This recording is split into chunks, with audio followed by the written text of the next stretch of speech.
नमस्कार, मेरा नाम है दीप बख्शी और आज का जो लेक्चर होने वाला है वो होने वाला है फंक्शंस के ऊपर। अभी तक हमने पढ़ा कि फॉर लूप क्या होती है, मैटलैब का इंटरफेस कैसे दिखता है, क्या चीज़ें मैटलैब के जो मिसलेनियस फंक्शन है उसको कैसे यूज़ किया जाए, वो सारी चीज़ें हमने बेसिक जो थी वो हमने देख ली। हम ये कह सकते हैं कि हम 50% से ज़्यादा जो हमारा जो टारगेटेड कोर्स था उसका 50% से ज़्यादा टारगेट हम अचीव कर चुके हैं। इस जो स्पेसिफिक ये लेक्चर है उसमें हम क्या देखने वाले हैं, इसमें हम देखने वाले हैं फंक्शंस को ज़रूर क्यों पढ़ी। सबसे पहले फंक्शंस क्यों इंपॉर्टेंट रोल प्ले करते हैं। वंस हमने डिसाइड कर लिया है कि फंक्शंस क्रिएट करने हैं तो उस फंक्शंस को कैसे क्रिएट किया जाता है मैटलैब के अंदर वो भी हम सीखेंगे। ये पार्ट 1 है। पार्ट 2 के अंदर हम सीखेंगे कि अगर कॉन्केटिनेटिंग ऑफ स्ट्रिंग्स जो होता है वो कैसे किया जाता है। In case you like the content, do hit the like button so that YouTube knows that this was really good content. It will spread it with the more experience. And in case you're not subscribed to this channel, I would request you to do it now. Signing off from my side. यहाँ पे बात की थी कि for loop हमने कैसे use किया था, उधर तक हमने देखा। लेक्चर कुछ नया स्टार्ट करें, नई फाइल क्रिएट करें और सबसे पहले green colour shows that we are doing it in comment section. Creating and understanding the functions in MATLAB.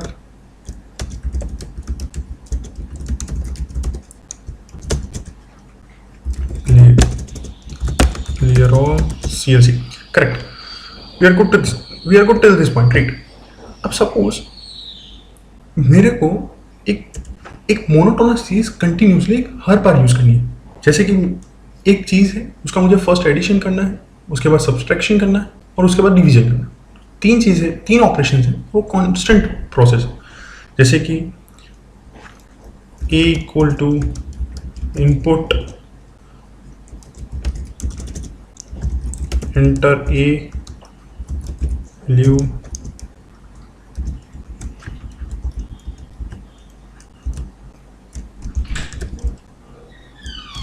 enter B value enter C value। यहाँ तक हमने तीन वैल्यूज ली है। सपोज अभी चलो दो ही वैल्यू को लेकर लेक्चर पे, तो सबसे पहले चलो एक C भी ले ही लेते हैं। चलो हमारे पास तीन वैल्यूज है। तो सबसे पहले मुझे करना है कि एक x फंक्शन क्रिएट होगा, x that is a plus b, a plus B.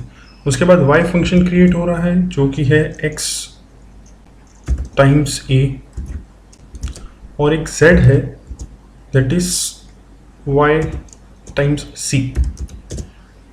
Correct.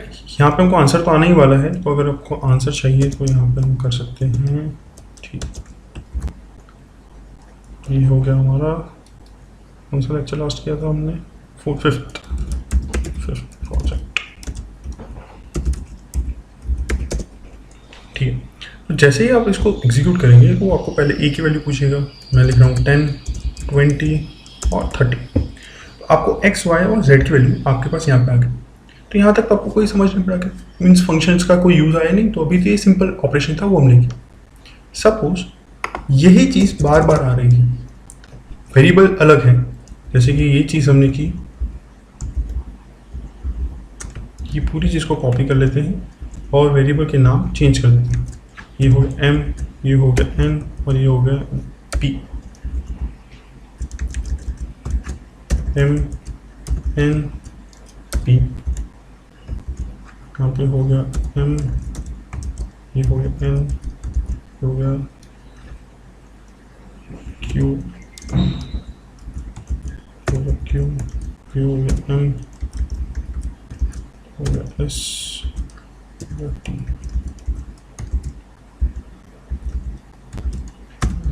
ये हो गया p। सबसे पहले हमने वैल्यू डाली a की 10, b की 10, c की 20। तो हमको यहाँ पे जो आंसर आया वो एक्स वाई जेड का है। करेक्ट। अब वो 15th लाइन पे पहुँच गया है कि m की वैल्यू उसको चाहिए। अब उसके अंदर देंगे 20, 30, 40। तो उसने क्यू एस टी की वैल्यू दे दी। अब ये एक्चुअली में आप देखेंगे तो उसका जो क्रक्स था वो सेम था कि आपको पहले एडिशन करना है, फिर मल्टीप्लिकेशन और फिर डिविजन। और ये चीज़ अगर आप बार बार कोई चीज़ को कॉन्स्टेंटली लिखते जाएंगे तो वो कोड को, अब ये क्रक्स था, यहाँ पे 3 लाइन थी कोड। अब ये 3 यहाँ पे लिखा, फिर 3 यहाँ पे लिखा, और हो सकता है ये 5-6 बार कॉल किया होगा सेम फंक्शन में, तो वो कितना लेंथी हो जाएगा, अगर कोई भी कोड होगा तो कितना लेंथी हो जाएगा। उसी के लिए फंक्शंस क्रिएट करना है। फंक्शंस के अंदर आपको कुछ करना नहीं होता, उसका एक सिंपल आपको एक अलग फाइल बनानी होगी। तो पहले यहाँ पे लिख देते हैं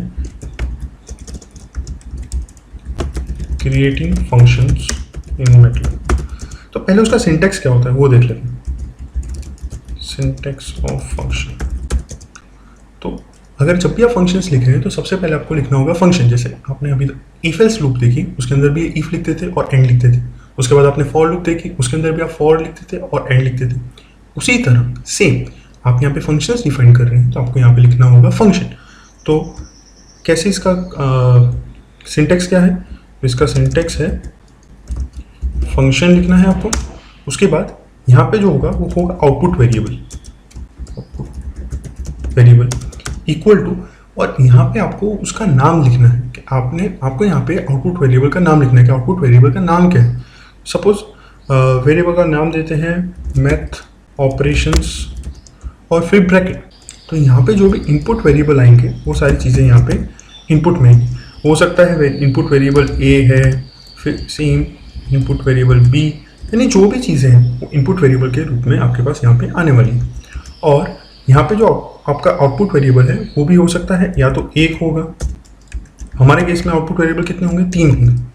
तो यहाँ पे आउटपुट वेरिएबल 1, आउटपुट वेरिएबल 2, और यहाँ पे स्क्वायर ब्रैकेट होगा, यहाँ पे ओपन ब्रैकेट होगा।